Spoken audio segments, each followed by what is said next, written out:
ShartimusPrime, reading comics, toys are hella sick, hella whacking it, taking bad hits, taking back hits,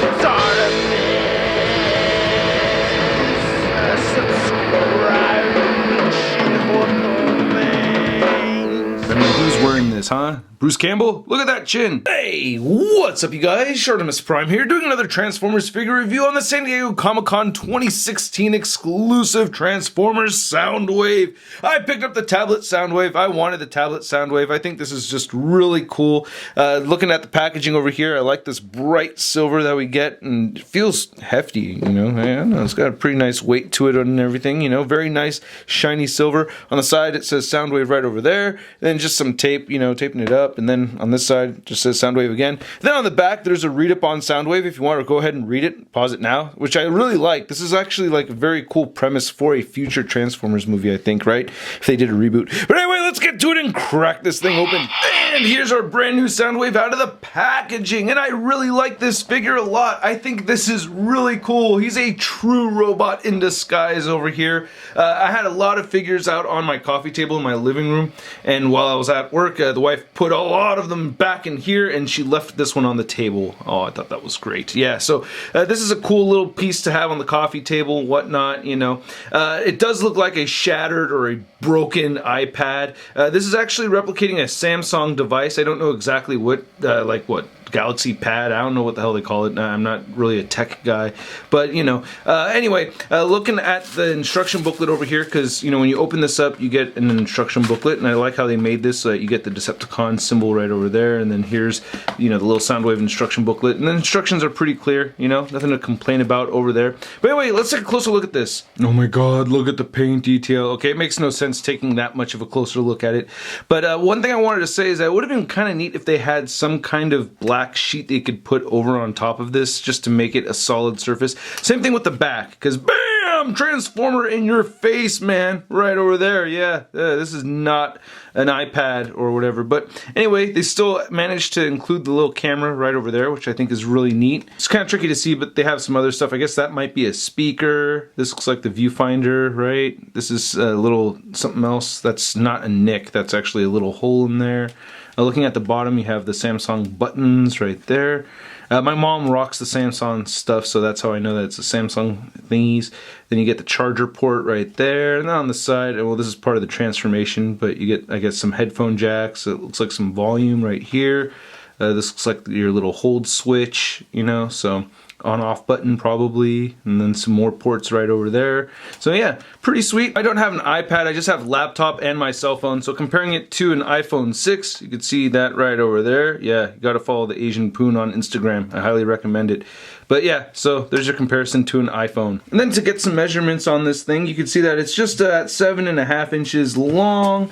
And then we're looking at about 5 inches across, and it's just like, I don't know, 1/4 of an inch tall. Something very, very small. Yeah, not even a whole 1/2 inch. Alright, let's move on to the transformation. Will you take us away, Bumblebee? Okay, so first thing you want to do is make sure you're grabbing the top piece right over here.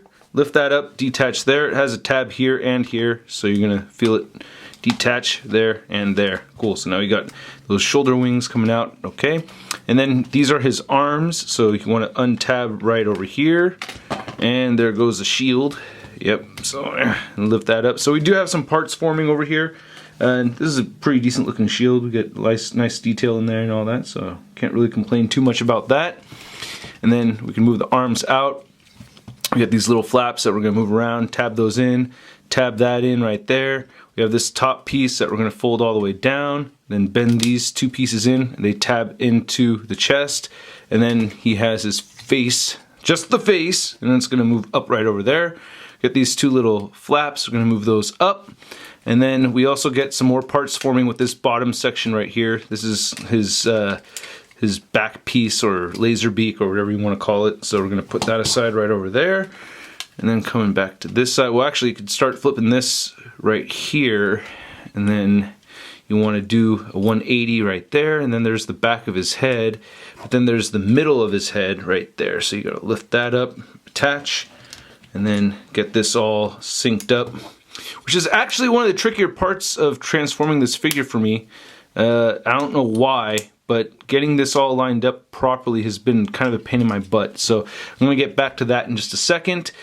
He has the feet right here, and you want to do a 180 with the feet, and then pull this in and take this tab, move that, and as you do that, this will swing out, and now this will port into here. That'll form the leg. And then we got the toes coming out. They'll swing out this way, so you want to move them toward you. So move that out there, and then actually swing them inward, and then lift the whole piece up like that. So now you have a complete foot, and then you can take the leg and move it down. So if you didn't like that demonstration, I'll do it one more time. All right, so you extend that, do a 180 right over here, flip this down, pull that up, tab that in. Come on, tab in, you puto. Come on, come on. Wow, there you go. And then we can take this, swing the toesies out, flip this, swing this, and shibuyaka. Mira eso. All right, and then we could take the leg and move it down, rotate this, and we're more or less, you know, we're really close to being finished now. Just move these down, move the arms down over here, get this angled the way you like, and then get this.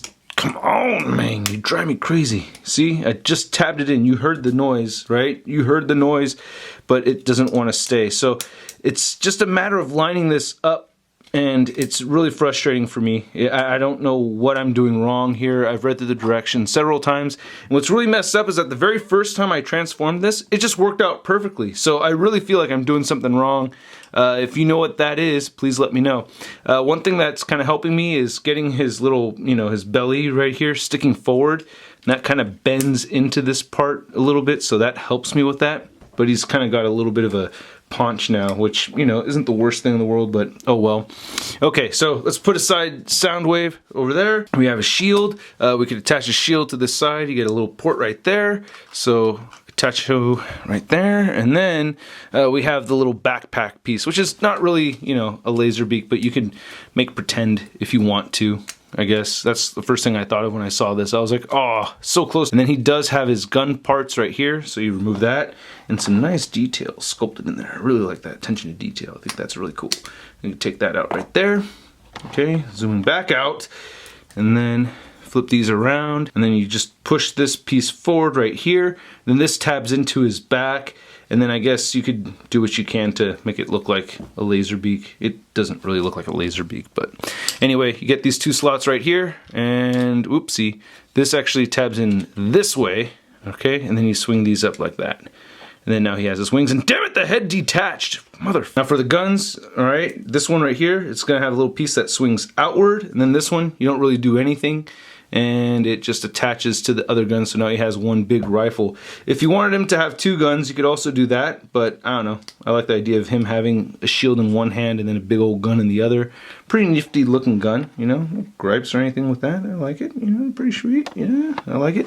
All right, and then you just put it in his hand, and it came apart on me, no. Okay, there it goes. And here we have our completed Soundwave, looking pretty cool. I really like it. It just worked out really well for me. I think this is pretty sweet. I mean, we get some gappage over there, and there's that face attachment piece that bothers me, and there's some points of articulation that I wish it had that it doesn't, but as far as it going from a flat pancake into a robot mode, I think this is very impressive. I really, really like it a lot. So I like this head sculpt. It does remind me of the movie Soundwave a little bit. This could be a version of a movie Soundwave easily.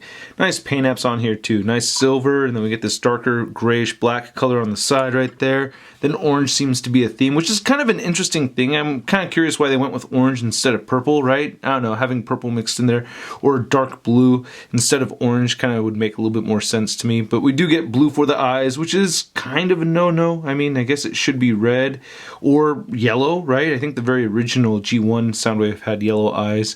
So a couple little nitpicks about that. Now we get some really nice silver paint over here though. Nice Decepticon symbol, looking really good. And there's the orange inside over there. And looking right over here down at the arms, we get this more gunmetal color right there. And then you can see some nice white right there for the hands and everything. And there's his shield once again.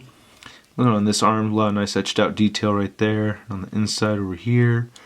And looking at the hands and the arms, look pretty good, you know, some nice white. And the hands look pretty good. Yeah, not too bad. I like the gun again, you know, looking at the gun one more time. And here's looking at the midsection And he has these little flappy pieces right here.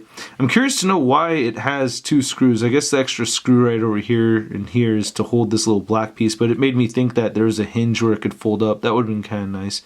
But again, nice silver right here in the midsection. Nice white paint right there too. I like how they actually painted in the lines in there also. That's pretty neat. And he has some black legs and everything. More pieces of the tablet. And I really like how the feet have a lot of sculpted detail in them. You know, they could have just gone with just solid pieces of plastic here, but they have these fake pistons in there and stuff like that to make it look like a real transforming robot. When we look at the side of the figure, it looks pretty good up until we get to this section. Yeah, it looks a little bit empty. And looking on the back, it doesn't look too bad at all, I think. I think that looks pretty sweet. Now the articulation is kind of funny on this guy. He has no head movement at all, of course, because it's 3 different pieces attached to one. And there's the back of his head right there if you didn't see it earlier. You can rotate the shoulders forward and back. You can move the arms all the way outward.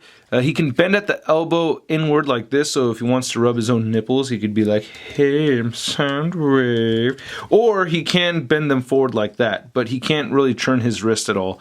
So you can get that going also if you want to, so he could be like, ah, like that, you know, ah. So you get some fun gestures with him right over there, but anyway, you cannot move the torso in any direction at all, and this face piece came apart on me again. I guess it counts as articulation. Move these things, I guess. Can he fly with these? I don't know, I'm getting a little too silly over here. But the legs can move outward, and they can move forward, so that's pretty sweet.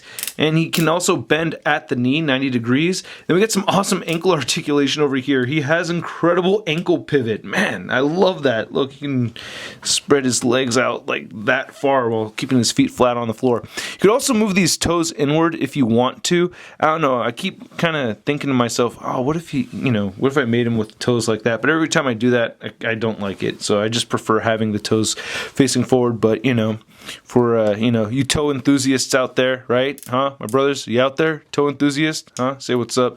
But anyway, yeah, I don't know. Let me know what you prefer. Toes like that or toes out? I don't know. I think toes out.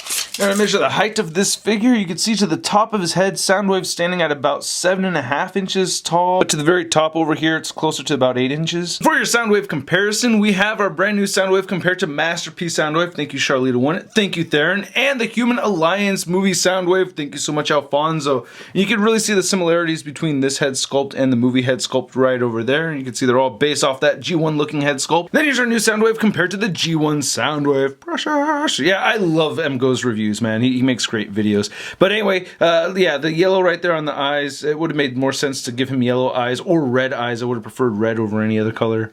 And then to compare Soundwave to your average 6-inch action figure, here he is next to the Marvel Legends Big Time Letdown Spider-Man. And I'm not doing a stop motion today. I am starving and I have a huge headache, so we're going to cut. And then here's Soundwave with both guns ablazing, looking pretty sweet. So if you want to see how that display option looks, there you go. I really like this a lot. You know, the robot mode's not the best robot mode in the world, but for the novelty of the whole thing, I think this is a very fun figure to have. I will be leaving it on my coffee table, all inconspicuous and in disguise. So I'm very happy to have this, and I hope you guys liked this review. If you did, please hit the like button. Click any of the boxes popping up over here for more Shart all over your face. If you have not yet hit the subscribe button, please do so by clicking that button right over there for more ShartimusPrime videos. If you want to see my last 2 videos, go ahead and click either of these boxes right over there. If you want to stay in touch with me, go ahead and follow me on the Facebook, Twitter, and Instagram. And if you want to see a photo gallery of images, you can find it at ShartimusPrime.net. You can also see my t-shirts for sale, and I have music for sale over there as well. So, hey, support the channel. Alright, I'll catch you guys later. Peace. Posing action figures, I'm posing action figures, I'm posing action figures every day.